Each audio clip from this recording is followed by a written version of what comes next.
Hello, Battleground Bible Church, and welcome to this week's video with our adult Bible study and fellowship. We are preparing to begin our study in 2 Thessalonians chapter 1. We missed last week because of the snowstorm, and I had already done a video last week to introduce the book and set the stage for our study, but I just thought I would do a brief video today and help us to reconnect with the subject before we begin this Sunday. Our goal with 2 Thessalonians is it's a short book. It only has 3 chapters. And our goal would be to study one chapter each week. I think you'll find as you get into the book that it's very focused and that each chapter deals typically with one main idea. And that'll facilitate our study and our discussion. And our approach is going to be very much the same.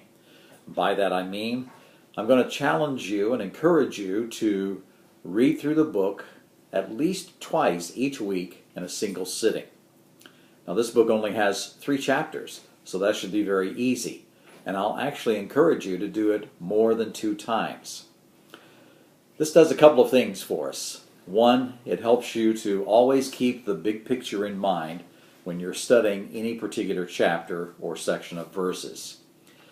And in that, it helps us to follow Paul's flow and his logic as he moves through the book. We should be able, as a result, to make sense of this on our own, let it speak for itself, and us, with only the Holy Spirit to guide us and our fellow believers to help in our discussion. However, there are occasions when you may want to reference a commentary. I've said this before and I'll say it again. I would recommend that that be the last resort. Your first approach and first effort should be to make sense of this yourselves. And the role that a commentary plays and the value that it provides is in a couple of areas. Number one, particularly when you're dealing with some difficult or challenging issues in a text.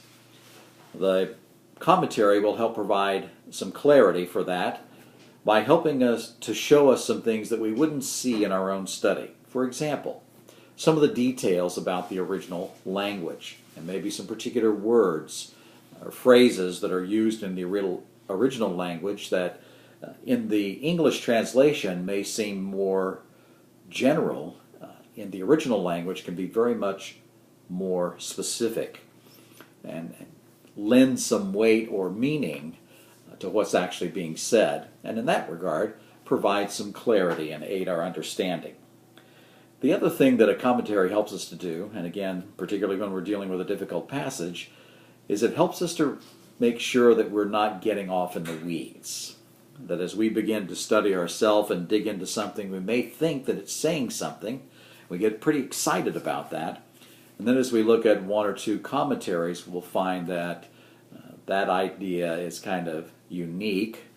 It may even be unusual, and in that regard it's likely to be unorthodox. So the other role that that will play then is to help keep us in the mainstream of Christian thinking historically around a given text and some of its problems and issues. As we get into chapter 1 this week, you're going to find that Paul begins this book in the same way that he does most of his books. He has his usual greeting with whoever is with him at the time that he's sending this letter.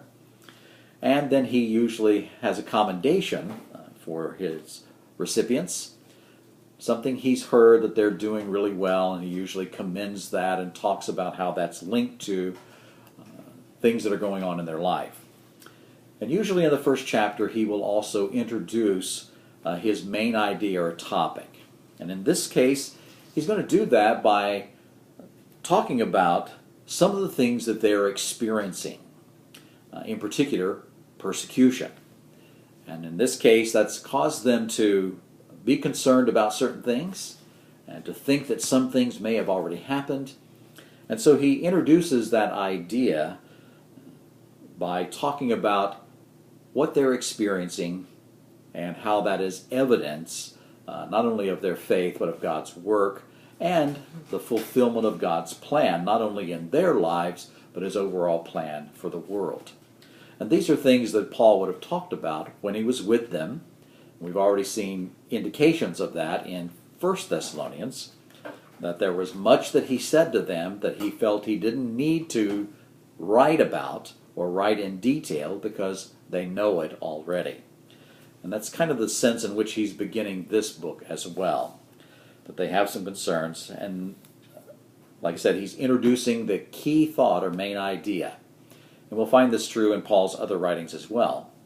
And having said that, I just want to remind you again that the Thessalonian epistles are some of the very earliest epistles that Paul wrote. There's probably only one that may have been written prior to 1st and 2nd Thessalonians, and that's the book of Galatians. But there's some debate about whether that was earlier or it came later.